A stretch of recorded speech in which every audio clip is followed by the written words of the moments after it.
Hello friends, मैं हूं आपके सामने गौरव मिगलानी।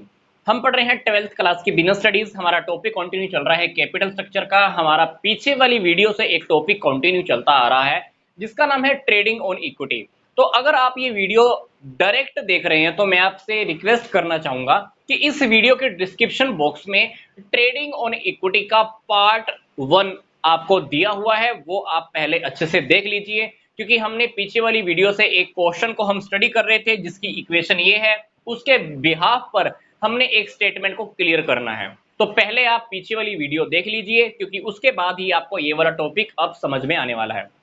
तो आइए अब हम स्टार्ट करते हैं ट्रेडिंग ऑन इक्विटी का पार्ट 2।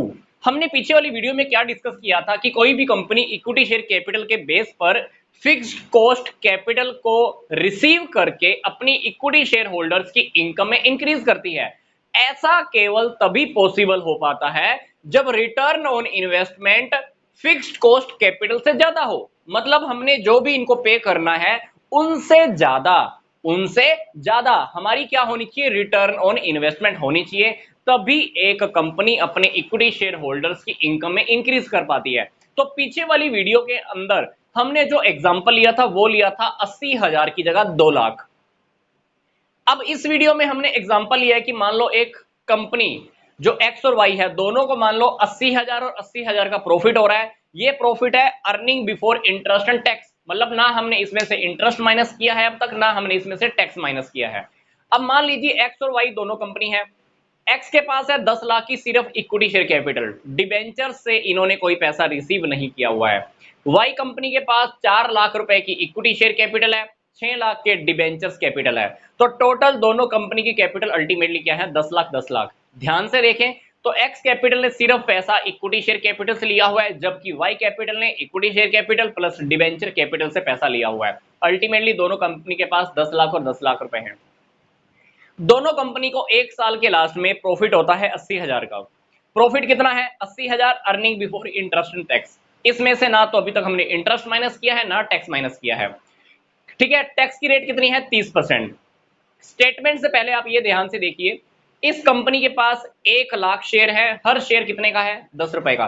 1 लाख शेयर गुना 10 रुपए तो मतलब 10 लाख। इस कंपनी के पास 40,000 शेयर, हर एक शेयर कितने का है, 10 रुपए का, तो मतलब 4 लाख रुपए।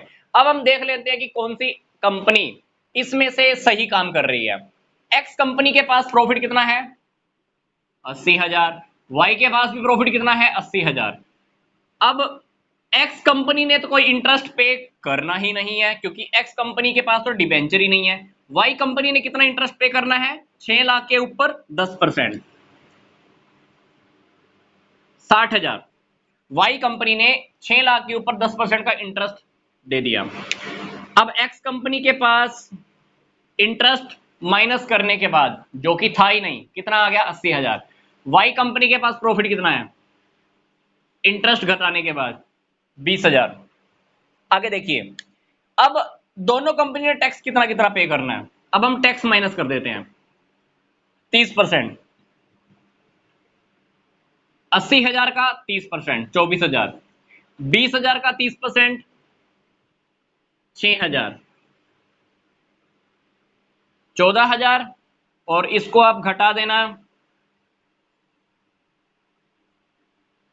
56,000। तो ये दोनों कंपनी का क्या आ गया, earning after interest and tax. Interest और टैक्स माइनस करने के बाद एक्स कंपनी की प्रॉफिट, वाई कंपनी का प्रॉफिट। अब कंपनी प्रॉफिट कमाती है तो किसके लिए कमाती है, शेयर होल्डर्स के लिए। अब एक्स कंपनी के पास कितने शेयर हैं, 1 लाख। तो 56,000 को हम 1 लाख से डिवाइड कर देते हैं। वाई कंपनी के पास कितने शेयर हैं, 40,000। 40,000 को हम, सॉरी, 14,000 को हम क्या करते हैं, 40,000 से डिवाइड कर देते हैं। अब हम ये देख लेंगे कि दोनों कंपनी को पर शेयर कितनी इनकम हो रही है।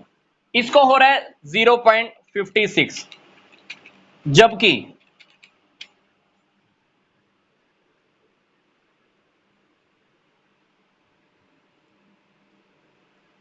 अर्निंग पर शेयर हमने दिखाया 56,000 के प्रॉफिट को कंपनी के टोटल शेयर कितने हैं, 1 लाख से डिवाइड कर दिया। कंपनी हर शेयर के ऊपर कितना कमा रही है, 56 पैसे।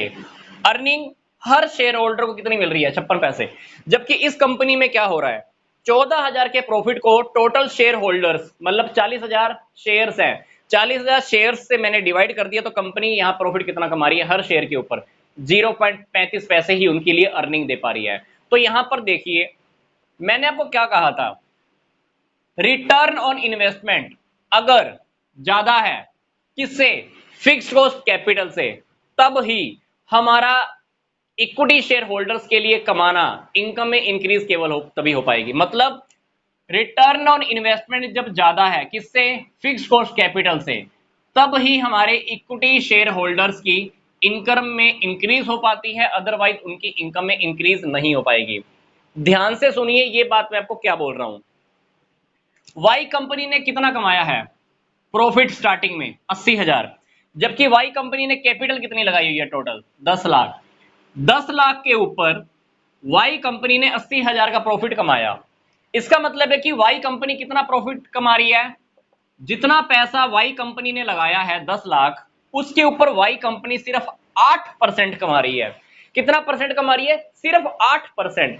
अब सोचकर देखिए, कंपनी खुद के लगाए हुए पैसे पर 8% कमाती है, जबकि कंपनी बाहर से किसी से पैसा लेने में बाहर वाले पर्सन को कितना पे करती है? 10%।